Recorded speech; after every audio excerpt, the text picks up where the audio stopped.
পাথর হয়, মালাগুলো সরিয়ে নাও, আমার লাগছে। আজ এই মঞ্চে উপস্থিত দেশের ভোটের রাজনীতিতে যার স্ট্রাইক রেট বীরেন্দ্র সেহবাগের মতো, সেই শ্রদ্ধেয় সুনীল বানসাল,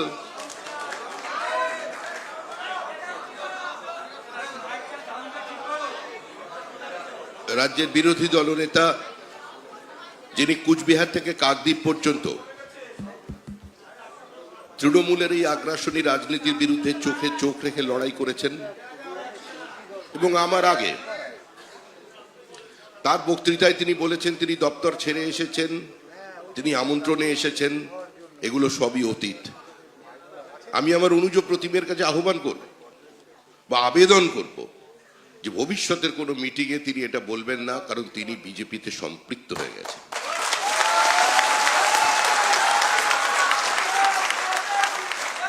মঞ্চে উপস্থিত যিনি একসময় অপ্রাসঙ্গিক বিজেপিকে কার্যত রাস্তায় নামিয়েছিলেন, এবং আমাদের আরেকজন প্রাক্তন সর্বভারতীয় সভাপতি নীতিন গডকরি ন্যাশনাল এক্সিকিউটিভের মিটিংয়ে যাকে দেখিয়ে বলেছিলেন যে ভারতবর্ষের বিভিন্ন প্রদেশের সভাপতিকে রাহুল সিনহার থেকে শিক্ষা নিতে হবে। উপস্থিত সেই রাহুল সিনহা। মঞ্চে উপস্থিত আমাদের কেন্দ্রীয় মন্ত্রী, বিদায়ী সভাপতি আমি বলতে চাই না, কারণ সভাপতি একটা বহমানতা, যার অস্তিত্ব, যার ব্যক্তিত্ব এখন দলের মধ্যে বর্তমান, ডক্টর সুকান্ত মজুমদার। আমাদের দীর্ঘদিনের পরিবারের সদস্য, বিজেপির বিভিন্ন দায়িত্ব পালন করা শ্রদ্ধেয় শ্রী প্রতাপ ব্যানার্জি, যিনি আয়োজন এখানে উপস্থিত ভাই অমিতাভ চক্রবর্তী, আর যারা আজকের সুনীল বানসালজির এই উদ্যোগকে বাস্তবায়িত করতে এখানে উপস্থিত হয়েছেন, শ্রী রাজকমল পাঠক, শ্রী রাজু ব্যানার্জি, শ্রী রিতেশ তিওয়ারি, আরো যারা আছেন, প্রত্যেকের নাম বলা যাচ্ছে না। আর যারা এখানে আছেন তারা প্রত্যেকেই বিজেপি, যারা আমার আগে থেকে সংগঠনের সঙ্গে আছেন। আমার সামনে সুশান্ত পাল বসে আছেন, কর্নেল সব্যসাচী বাগচি আছেন, কাদের নাম বলবো? প্রত্যেকেই তো বিজেপি আছে, আর বিজেপি ছিলেন। কোন টিচার, শিক্ষকের কোনোদিন কোনো রিটায়ারমেন্ট হয় না, কোনো ডাক্তারের কোনোদিন রিটায়ারমেন্ট হয় না, কোনো উকিলের কোনো সময় রিটায়ারমেন্ট হয় না, যত দিন যায় ফিস বাড়ে। সেরকম রাজনৈতিক কর্মীরও কোনো রিটায়ারমেন্ট নেই। আজকে মনুষ্যকুলের এমন এক অসামান্য ব্যক্তিত্বকে সামনে রেখে এখানে আমরা সমবেত হয়েছি যে তার সম্পর্কে কিছু বলার মতো জ্ঞান, বিদ্যা, বুদ্ধি বা উচ্চতা কোনোটাই আমার নেই। কিন্তু আমরা অটলজিকে দেখেছি, তাকে স্পর্শ করেছি, তাকে প্রণাম করেছি, তার কথা শুনেছি। তার বক্তব্যের খণ্ডিত খণ্ডিত কিছু অংশ এখনো আমাদের অন্তরের অন্তঃস্থলে একটা মধুর স্মৃতি নিয়ে বেঁচে আছে। যারা আপনারা এখানে বসেছেন, অনেকেই আছেন এখানে আমি দেখছি, যারা এখনো রাজনীতিতে সক্রিয়, যারা হয়তো দলের কয়েকজন আছেন এরকম মন্ডল স্তরে, জেলা স্তরে, তারা দলের পদাধিকারী, এসআইআর এর জন্য কাজ করছেন, মেম্বারশিপে কাজ করেছেন দায়িত্ব নিয়ে, কিন্তু আজকের বৈঠকে তারা উপস্থিত হয়েছেন যে কোনো আবেগের কারণে। আমাদের দল 3 বছর অন্তরে সভাপতি পরিবর্তন করে, কমিটি পরিবর্তন করে, কিন্তু বন্ধ ঘরের মধ্যে এটা বলার অপেক্ষা রাখে না যে যখন নতুন কমিটি হয়, আগের কমিটির কিছু মানুষ সেখান থেকে বাদ যান, কিন্তু দল থেকে বাদ পড়ে। সংবাদ মাধ্যম একটা ন্যারেটিভ তৈরি করছে, এবং সেটা যত দিন যাবে আরো বাড়বে, যে নতুন পুরনোর দ্বন্দ্ব। নতুন পুরনোর যদি দ্বন্দ্ব হতো, তাহলে উপরে যারা বসে আছেন আর সামনে যারা বসে আছেন, বা যারা বক্তব্য শুনছেন, বা এখনো হলে যারা ঢুকতে পারেননি, বাইরে যত আমাদের বিজেপির পুরনো কার্যকর্তা আছেন, যারা কেউ সারা রাত ট্রেন জার্নি করে এসেছেন তারা বাইরে আছেন, কেউ 6 ঘন্টার ট্রেন জার্নি বাসে এসেছেন, তারা আছেন 8 ঘন্টায় বাসে আছেন। একটা অসম্ভবের মধ্যে আপনারা সম্ভাবনার স্বপ্ন দেখেছিলেন। রঞ্জিত ভৌমিক মঞ্চে এলেন, অতিবাম রাজনীতিতে সক্রিয় ছিলেন। তিনি 80 সাল থেকে দলের সঙ্গে সম্পৃক্ত হয়ে গেছেন। এই যে আজ সকালে নরেশ কোঙ্গারের সঙ্গে দেখা হল, নরেশদাও অতিবাম রাজনীতি করতেন, অত্যন্ত ভালো বক্তা, এবং তার পলিটিক্যাল বিশ্লেষণ নিঃসন্দেহে তিনি যেগুলো বলেন সেটাই হয়। নরেশদাও আজকে এসেছেন। কিন্তু যখন আপনারা দলে এসেছিলেন তখন জানতেন তো পরাজয় নিশ্চিত, জমানত বাজেয়াপ্ত হবেই। তাও কিন্তু আমরা দিনের পর দিন কাজ করেছি একটা জিনিস জেনে, যে আমরা পশ্চিমবঙ্গের মাটিতে থাকতে এসেছি, চলে যেতে আসিনি। শ্যামাপ্রসাদ মুখার্জি, যাকে দলের সদস্য করেছিলেন হরিপদ ভারতী, আচার্য দেবপ্রসাদ ঘোষ, শ্যামাপ্রসাদ মুখার্জির আকস্মিক মৃত্যুর পর যিনি সর্বভারতীয় সভাপতি এবং পশ্চিমবঙ্গের সভাপতি ছিলেন, অটল বিহারী বাজপেয়ী তাদের সম্পর্কে কি কথা বলতেন? অটল বিহারী বাজপেয়ী আমাদের সামনে বসে বলছেন, আমি ছিলাম, রাহুলদা ছিলাম। তার শ্রদ্ধা কিরকম ছিল পশ্চিমবঙ্গের আমাদের সভাপতির প্রতি? अटल जी बोलছেন যে हम भाषण देते देते थोड़ा पॉज देते हैं, इसलिए देते हैं जो मेरा शब्द की स्तर न गिर जाए। लेकिन हरिपद बाबू वो एक ही स्पीड, एक ही भाषण और तद्भव तत्सम शब्द का इतना प्रयोग जो कोई भी हिंदी भाषी उसका भाषण समझ लेंगे।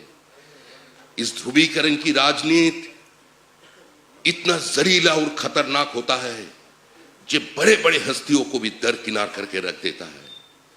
इस देश की दुर्भाग्य है जो हरिपद बाबू को भारत की संसद को भी सुन नहीं पाए। तार সম্পর্কে অটল বিহারী বাজপেয়ীর এই ছিল বক্তব্য। আমরা প্রথম ব্রিগেড করেছি, ব্রিগেডের ওপরে আমি ভলান্টিয়ার হিসেবে দাঁড়িয়ে আছি। রাহুল দা আমাদের সভাপতি ছিলেন, আমরা সবাই ভলান্টিয়ার। মঞ্চের ওপরে একটা জায়গা দেখা যাচ্ছে খালি, আমাদের প্রথম ব্রিগেড। বিজেপি সাহস করে ব্রিগেড করেছে, মানুষ শুনে হাসাহাসি করছে, আমাদেরই নিজেদের আত্মবিশ্বাস নেই কি হবে, আমাদেরই ঘুম চলে গেছে। সেই ব্রিগেডের পরে রাহুল দা আমাকে বলেছিল, শ্রমিক আমি যত টাকায় ব্রিগেড আমরা করলাম, এটা যদি সিপিএমও জানতে পারে ওরা তদন্ত কমিটি বসিয়ে দেবে, এই টাকায় ব্রিগেড হয়? ওপর থেকে অটলজি বলছেন,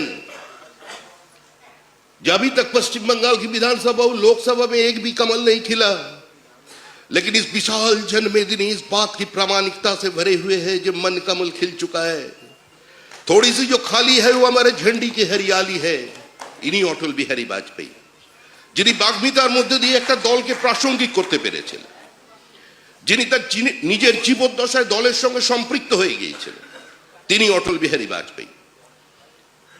60-এর দশকে পণ্ডিত নেহেরু সমালোচিত হচ্ছেন ভারতবর্ষের বিভিন্ন প্রান্তে। দেশব্যাপী পণ্ডিত নেহেরুর বিরুদ্ধে ক্রমবর্ধমান জনরোষ।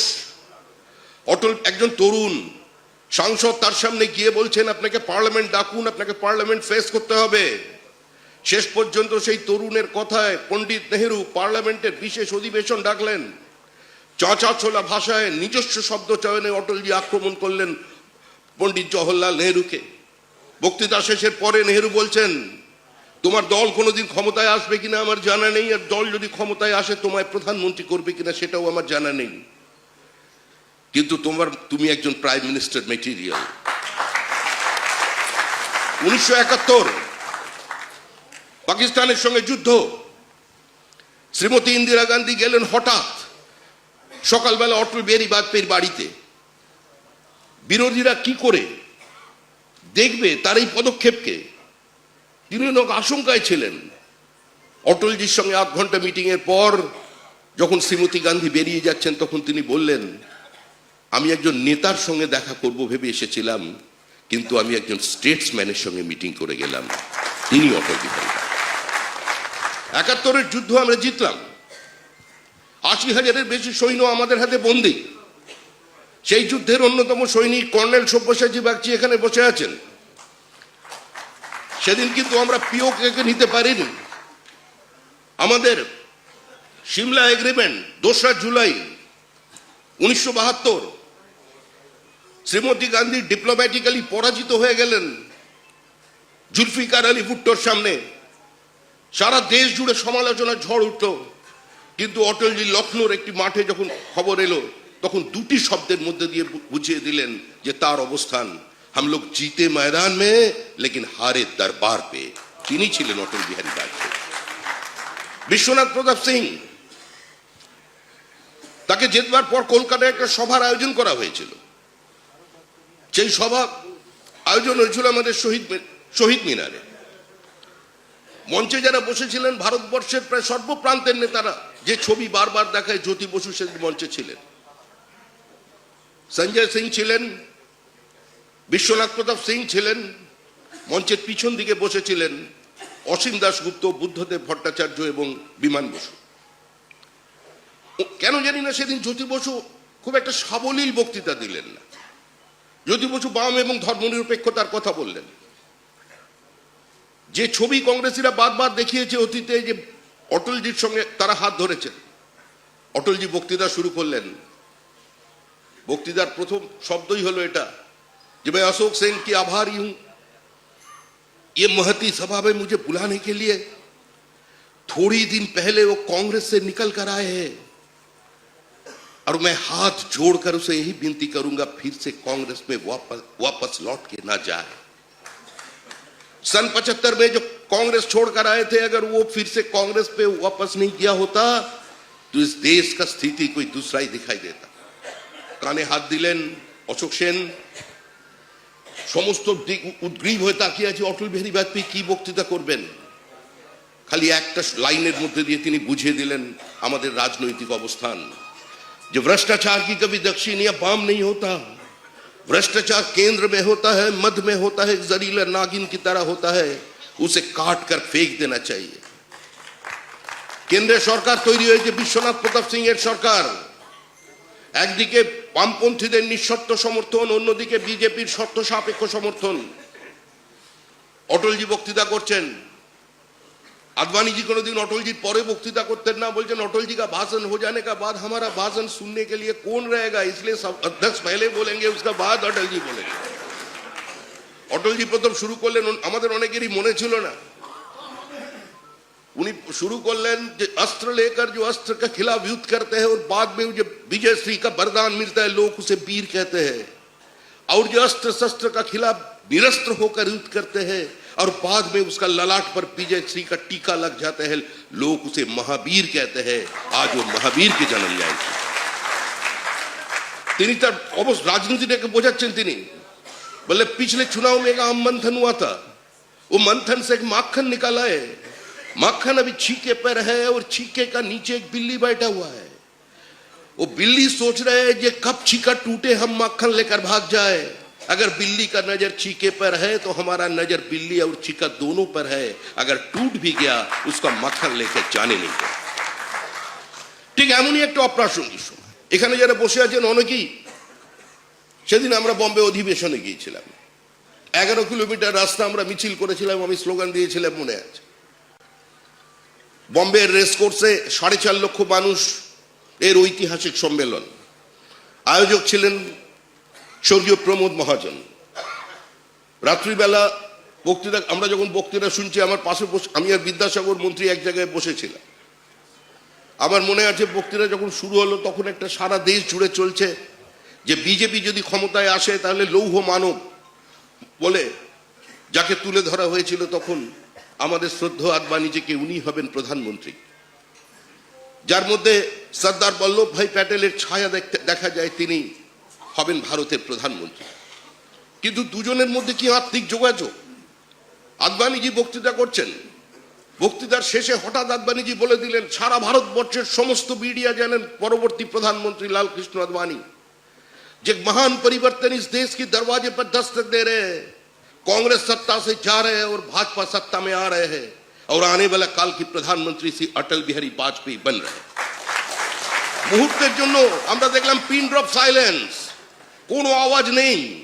তারপরে উত্তাল হয়ে গেল গোটা মাঠ, সেই পুরনো স্লোগান ঘাস কা রোটি খাएंगे अटल को पीएम बनाएंगे, देश का नेता कैसा हो अटल बिहारी वाजपेयी जैसा हो। কিন্তু অটলজি যে বক্তৃতা করলেন তারপরে অটলজির বক্তৃতা ছিল অসাধারণ। आडवाणी जी ने जो काम किया वो ठीक नहीं किया, वो पार्टी की पद्धति के अनुसार नहीं किया, उन्होंने परंपरा को तोड़कर किया বলে উনি ভাষণ শুরু করলেন। সেদিন যে ভাষণ দিয়েছিল সে ভাষণটা আমি বলি তো আমাদের অফিসের যে কোনো যারা ওই চা জল দেয় তারাও সেটা জানেন, বিজেপির ইতিহাস। কিন্তু যিনি বক্তৃতা করছেন তিনি অটল বিহারী বাজপেয়ী, যার কণ্ঠস্বর তিনি অটল বিহারী বাজপেয়ী, যিনি বাগ্মিতা দিয়ে দলকে প্রাসঙ্গিক করে তুলতে পারেন তিনি অটল বিহারী বাজপেয়ী। হঠাৎ কিছুক্ষণের জন্য লাইট চলে গেল, 8 লক্ষ মানুষের সভা, মানুষের নিঃশ্বাস পড়ছে, শব্দ শোনা যাচ্ছে, অপেক্ষা করছেন। অটলজি গোটা পার্টির ইতিহাস বলতে গিয়ে বললেন, যখন রাজেন্দ্র প্রসাদের সঙ্গে আমাদের পরিচয় করানো হচ্ছে 1952 সালের নির্বাচনের পর, রাজেন্দ্র প্রসাদ বলছেন যে আরে what is Johnson after demise of doctor Mukherjee, now it's a headless body. बोले हमने भी डटकर जवाब दिया, अरे हम लोग सनातनी है, गणेश जी का सर काटा हुआ सर के ऊपर, गणेश जी का काटा हुआ सर के ऊपर हस्ती का सर बिठाकर उसको पूजन करते और जग से उसको पूजन कराते हैं। तीनों अटल बिहारी वाजपेयी। पार्लियामेंट अटल जी बोलছেন যেদিন আদবানি জি গ্রেফতার হয়েছেন লালু প্রসাদ যাদব তাকে গ্রেফতার করেছিল, অটল জি ঢুকে প্রথম কথা যে আমি বাইরে আস্তে আস্তে পড়লাম পার্লামেন্টে সংস্কৃত কথা লেখা আছে, ऐसे कोई वृद्ध नहीं है जिसका अंदर कोई धर्म ना, ऐसे कोई सभा नहीं है जिसका अंदर कोई वृद्ध नहीं है, और ऐसे कोई वृद्ध नहीं है जिसका अंदर कोई धर्म नहीं है, और ऐसा कोई धर्म नहीं है जिसका अंदर कोई सत्य नहीं है। तो जो कुछ बोलेंगे सच सच बोलेंगे, सच की सेवा कुछ नहीं बोलेंगे। মানে বৃদ্ধ শব্দটা কেন ব্যবহার করলেন? কারণ leader of the opposition Lal Krishna Advani তিনি লালু প্রসাদের ওইখানে জেলে মানে গৃহবন্দী করে রেখেছেন। অটলজি বক্তৃতা করছেন, আমরা তো অনেকেই 4টে বিয়ে 5টা বিয়ে সব আক্রমণ করে বলি, কিন্তু অটলজি কি বলছেন? जो लोग शादीशुदा है वो जानते हैं आज के दिन में एक बीबी को पालना कितना मुश्किल काम है, और कुछ लोग तो 4 शादियां कर रहे हैं। हठात पास থেকে একজন আওয়াজ দিয়ে বলছেন ये सोचकर ही कि अटल जी शादी नहीं किया। अटल जी घुरे दाঁড়িয়ে বললেন যে आग जलाती है ये समझने के लिए आग के अंदर उंगली डालना जरूरी नहीं।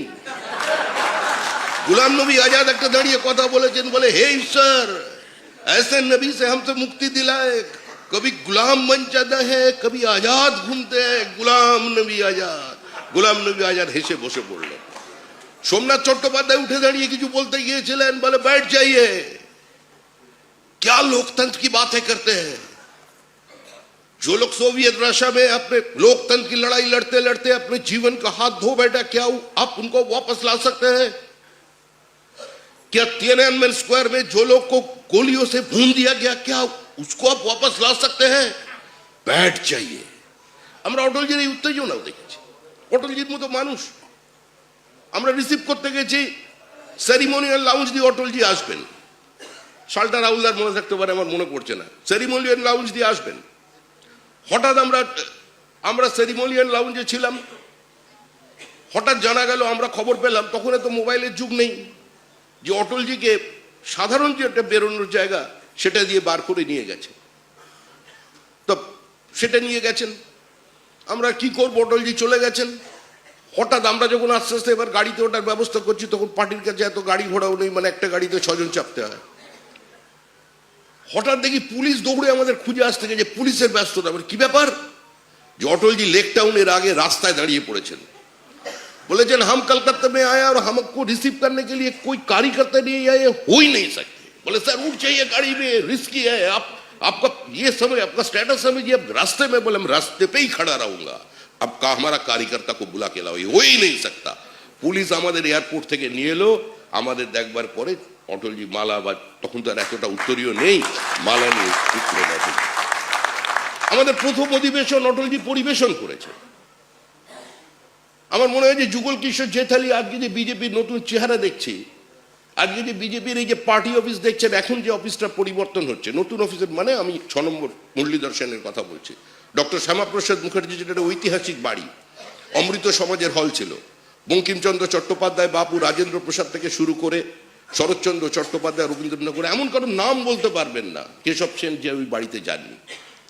সেই বাড়ির যার যে চেহারা দেখতে পাচ্ছি, সেই বাড়ি বা পার্টির সামান্যতম অর্থনৈতিক স্বাচ্ছন্দ্যের যিনি মুখ দেখিয়েছিলেন তিনি যুগল কিশোর জেঠালিয়া। তা সেই আমাদের পুরনো কর্মী, তিনি কি পেয়েছেন বলুন তো?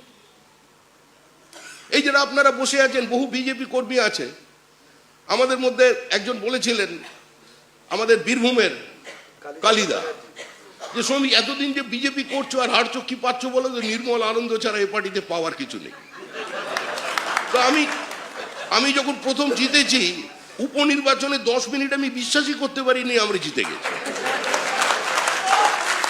বুদ্ধদেব বাবু, বিশ্বাস করুন, আমি কোনো বনিতা কোনো বলছি না, 10 মিনিট বিশ্বাসই হচ্ছে না। কারণ আমি আর রাহুলদা দিনের পর দিন পার্টি অফিসে বসে হার দেখতাম।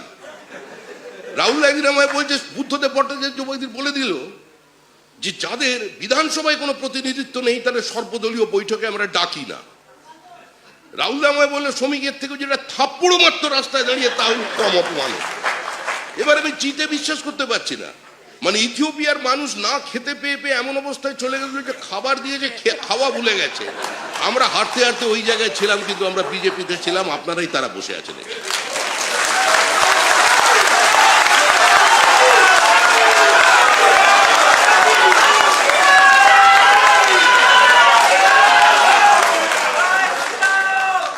আমাদের বাঁকুড়া জেলার একজন সভাপতি ছিলেন, গুণময় চ্যাটার্জি। তপন সিকদার আমাদের প্রাক্তন সভাপতি। তপনদা বহু মজার মজার ঘটনা করতেন। একবার তপনদা অতি উদার হয়ে গেলেন। তপনদা শুরু করলেন 0 আওয়ার। 0 আওয়ার কি? তপনদা বললেন যে আমার বিরুদ্ধে যার যা কিছু বলার আছে, আর পার্টির কথা যা যা বলবে, ঘরের মধ্যে বলবে, বাইরে বলবে না। সুতরাং প্রথমে 0 আওয়ার হবে, 0 আওয়ারই তার বিরুদ্ধে বলা হবে। তা হঠাৎ উঠে দাঁড়ালেন গুণময় চ্যাটার্জি, বলে আমার কিছু বলার আছে। কি বলার আছে? গুণময়দা বলে, একদিকে যেরকম তখন তপন সিকদারের জনপ্রিয়তা মধ্য গগনে, পার্টি আর তপন সিকদার কার্ত সমার্থক শব্দ, বলে একদিকে যেমন আমাদের সভাপতি তপন সিকদার আমাদের গর্ব, আবার একদিকে তপন সিকদার, কি ভাষাটা বলবো বুঝতে পারছি না, মানে উনি বলছেন পালা বুঝতে পারছি না, মানে পুরো উল্টো একটা ভাষা বার করতে হবে। কেন? বলি যা কিছু অভিযোগ করি কাগজ নেয় আর পকেটের মধ্যে ঢোকায়, রেখে দেয়, ওই যে ঢুকলো আর ওটা বেরোবে না। এখন এই কথা বলার পরে যদি আমাকে কেউ দল থেকে বার করে দেয়, আমি বলবো বেরোবো না। তোমরা কে কি করবে? কি কাকে সাসপেন্ড করবে? আরে রাজনীতি তো একটা বহুমানতা, পার্টি আনন্দের সঙ্গে করতে হবে। আপনিও যে আমিও তাই। আমি তো 10 বছর কোনো সাংগঠনিক পদে ছিলাম না। আমি নিচে বসতাম, ওপরে বসতাম, আমি এবার একটু পিছন দিকে কোণে গিয়ে বসতাম। এখন দেখছি রাজনীতিটা হয়, এটা মানতে হবে আপনাদের। যারা যত বেশি সমালোচনা করবে, যারা ধরুন শুভেন্দু অধিকারীকে যত বেশি গালাগাল দেবেন, যে রাত্রিবেলা ওর ফোনটা পাবিও, এটাই হচ্ছে নিয়ম।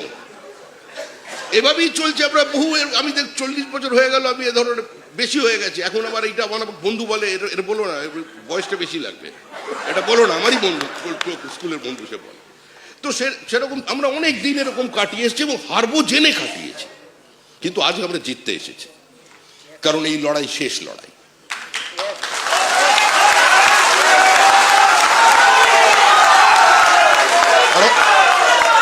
আর অটল বিহারী বাজপেয়ী কেন প্রাসঙ্গিক? দেখবেন একটা যুগ সন্ধিক্ষণ তৈরি হয়েছে।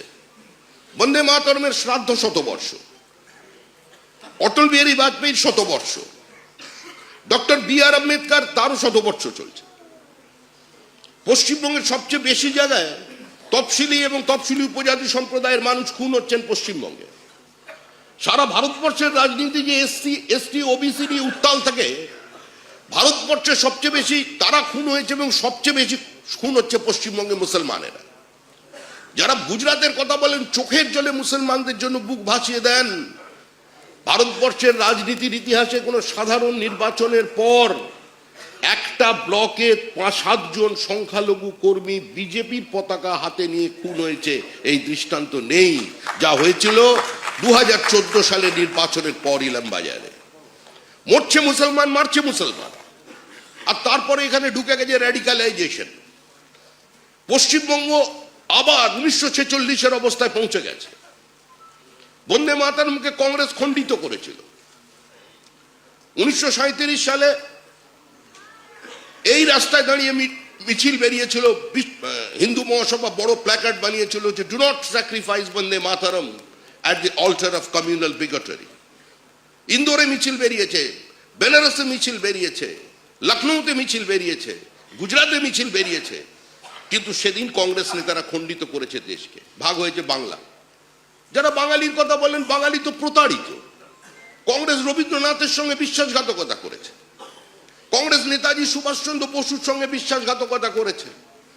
সুভাষচন্দ্র বসুর 30 বছরের রাজনৈতিক জীবনের মধ্যে টালমাটাল থাকতে পারে, কিন্তু সুভাষচন্দ্র বসুকে যদি কংগ্রেস বিতাড়িত না করত, অন্তত সুভাষ বসু দাঁড়িয়ে বলতে পারতেন যে I do not believe in 2 nation, I believe in 1 nation.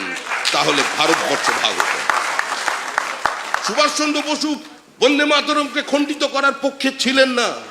তিনি Ramananda Chattopadhyay, the father of modern journalism, তিনি তাকে চিঠি লিখেছিলেন 20 তারিখ রাত্রিবেলা কার্শিয়াং থেকে যে আমি 24 তারিখ পৌঁছচ্ছি, আমি একমাত্র বাঙালি ওয়ার্কিং কমিটিতে, আপনি দয়া করে একটু বোঝান।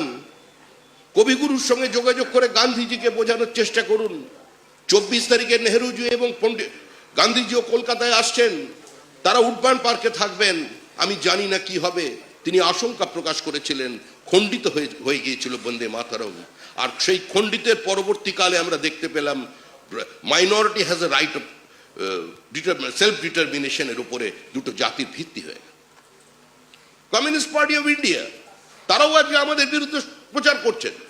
কমিউনিস্ট পার্টি অফ ইন্ডিয়ার প্রতিষ্ঠাতা সভাপতি যিনি ছিলেন, প্রতিষ্ঠাতা সদস্য যিনি ছিলেন মুজফফর আহমেদ, সেই মুজফফর আহমেদ নিজের অটোবায়োগ্রাফিতে লিখছেন, Bankim's novel Bande Mataram from beginning to end is full of hatred. It is unacceptable to a Muslim boy who is monotheist by practice like me. এটাই ছিল বন্দে মাতরমের সম্পর্কে তার বক্তব্য।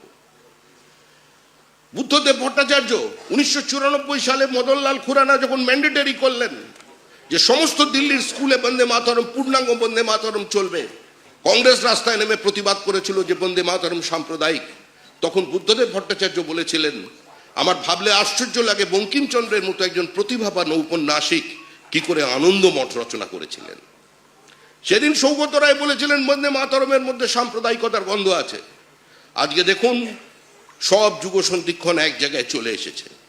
বাঙালি হিন্দু হোমল্যান্ডের দাবিতে যে আন্দোলন তৈরি করেছিলেন এন চ্যাটার্জি, শ্যামাপ্রসাদ মুখার্জি, এনসি চ্যাটার্জি, শ্যামাপ্রসাদ মুখার্জি, আর যেই আন্দোলনে সাড়া দিয়েছিলেন মেঘনাথ শাহ, যদুনাথ সরকার, সুনীতি কুমার চট্টোপাধ্যায়, কংগ্রেসের সমস্ত এমএলএ, এমনকি পরিস্থিতির উল্টো দিকে থেকেও পাকিস্তানের দাবিকে সমর্থন করার পরেও সেদিনকার ওই 20 জুন 1947 সালের ওই প্রপোজালে সেদিন জ্যোতি বসু এবং রতনলাল ব্রহ্মণ ভোট দেন। ও ভেতরে ভোট দিলেন আর বাইরে এসে বললেন বাংলাকে ভাগ করলো কে, শ্যামাপ্রসাদ আবার কে। এটাই হচ্ছে বামপন্থীদের চরিত্র। এভাবেই এরা দীর্ঘদিন রাজনীতি চালিয়ে যায়। তো এই মিথ্যাচারের জবাব দেবার সময় এসেছে। আমি বারবার কেন বলছি যুগ সন্ধিক্ষণ, কারণ 2026 সালে শ্যামাপ্রসাদের মাটিতে, আজ হচ্ছে দেবপ্রসাদ ঘোষের মাটিতে, হরিপদ ভারতীর মাটিতে অটল বিহারী বাজপেয়ীর সরকার প্রতিষ্ঠা হবে, তার জন্ম শতবর্ষে, এবং প্রতিষ্ঠা হবেই। তৃণমূল কংগ্রেস চলে যাচ্ছে, তৃণমূল কংগ্রেস চলে যাবে, তৃণমূল কংগ্রেসকে কেউ রাখতে পারবে না। যদি এই মুহূর্তে এসআইআর বন্ধ করে দেওয়া হয়, যদি এই মুহূর্তে ইডি সিবিআই এর দপ্তরে তালা লাগিয়ে দেওয়া যায়, যদি এই মুহূর্তে বলে দেওয়া যায় যে আর কোনো নোটিশ জিএসটি পাঠাবে না, ইনকাম ট্যাক্স পাঠাবে না, তারপরেও পশ্চিমবঙ্গে মমতা ব্যানার্জি হারবে। কিন্তু আপনারা যারা এখানে আছেন চুপ করে বসে থাকার সময় নেই, এটা হাততালির সময় নয়। আজকে এই এসআইআর এ আপনাদের অংশগ্রহণ করতে হবে। এই এসআইআর নিয়ে তৃণমূল কংগ্রেস সমাজের মধ্যে বিভ্রান্তি তৈরি করছে। আমাদের ট্র্যাডিশনাল ভোট ব্যাংকের উপরে তৃণমূল হাত বসানোর চেষ্টা করছে। তৃণমূলের এই বিভ্রান্তিমূলক প্রচারে যদি কেউ পা না দেয় তার জন্য সতর্ক থাকতে হবে। স্বামী বাবা থাকে কোথায়? বাবা থাকে উত্তর 24 পরগনায়, 10 ছেলে মুর্শিদাবাদে, 5 মেয়ে মালদায়। এই পরিস্থিতি হয়ে আছে ভোটার লিস্টে।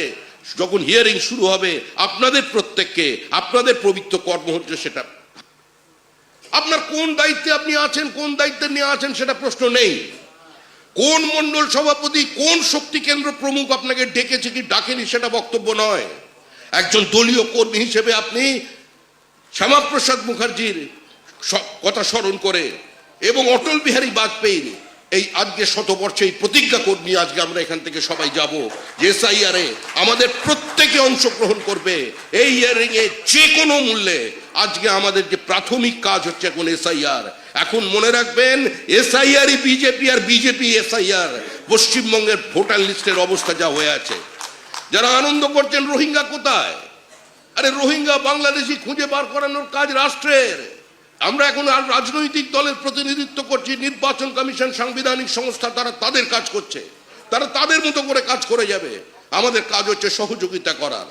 শুধু বক্তৃতা দিলে হবে না, আমরা দীর্ঘদিন বক্তৃতা করেছি, বাংলাদেশি অনুপ্রবেশের কথা বলেছি, ডেমোগ্রাফিক চেঞ্জের কথা বলেছি, শ্যামাপ্রসাদের আত্মবলিদানের কথা বলেছি, আমরা দীর্ঘদিন পশ্চিমবঙ্গের এই পোরাস বর্ডারের কথা বলেছি। কিন্তু আজ সরকার আমাদের সে দায়িত্ব তুলে দিয়েছে, সেই কাজকে এগিয়ে নিয়ে যাওয়া আমাদের দায়িত্ব।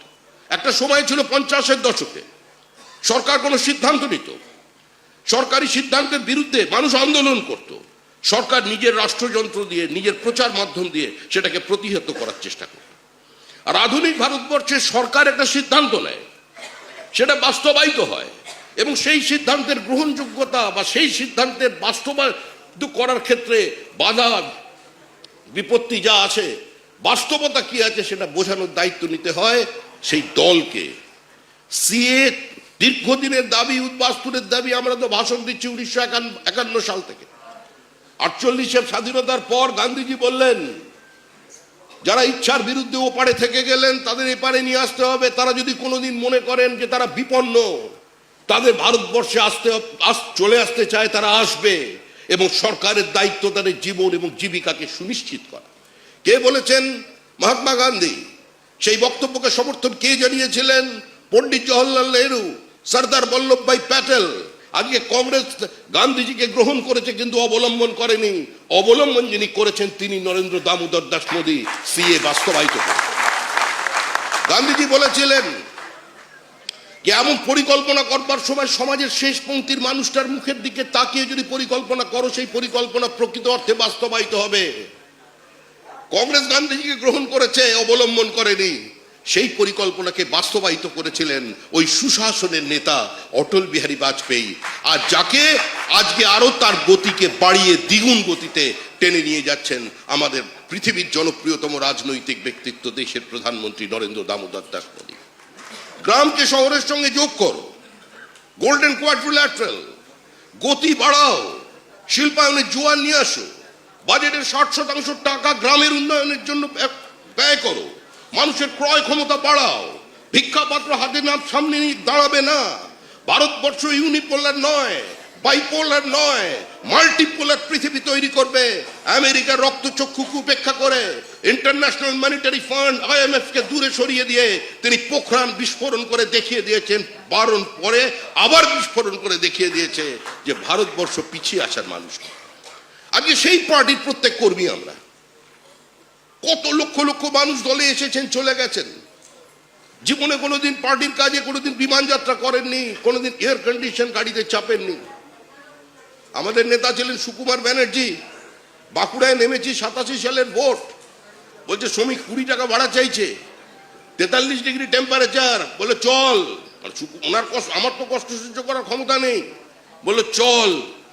হাঁটতে থাকি, হেঁটে গুণময় চ্যাটার্জির বাড়ি চলে গেলাম। এই ছিল পরিস্থিতি। কঠিন পরিস্থিতির মধ্যে তপন সিংদার স্কুটার চালিয়ে এখান থেকে চলে গেলেন রানাঘাট। এখন ভাবলে কাউকে বললে গল্প বলে বিশ্বাস করবে। রাহুলদা তো বিজেপি বিয়ে করার 3 দিন পর থেকে কোথায় চলে গেল, 1 মাস পরে ফিরল। অন্য রাজ্য হলে গন্ডগোল হতো। তো এইভাবে পার্টি চলেছে। তো প্রত্যেকের এখানে কন্ট্রিবিউশন আছে। মহাদেব পোশাক সামনে বসে আছে, পার্টির অবস্থা কিরকম? মহাদেব পোশাকের ডায়েরি দেখলে বোঝা যায় মহাদেব পোশাকের মেয়ে হয়েছে, মেয়ের অন্নপ্রাশন। আমার মুক্তিযোদ্ধা বাংলাদেশে মেয়ের অন্নপ্রাশন।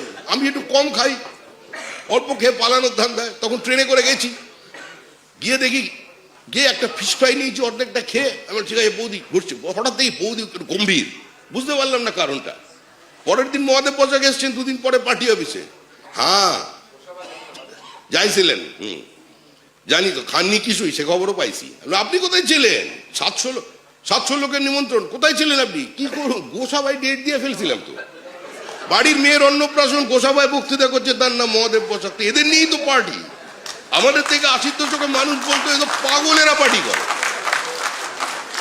উত্তর 24 পরগনায় আশিসদার বাবা, আশিসদা এসছেন, কত টাকা খরচা করেছেন গাড়ি নিয়ে। তখন গাড়ি কজনের ছিল? ওনার বাবার ছিল। চারিদিকে গোটা উত্তর 24 পরগনা পাগলের মতো ঘুরে বেরিয়েছেন।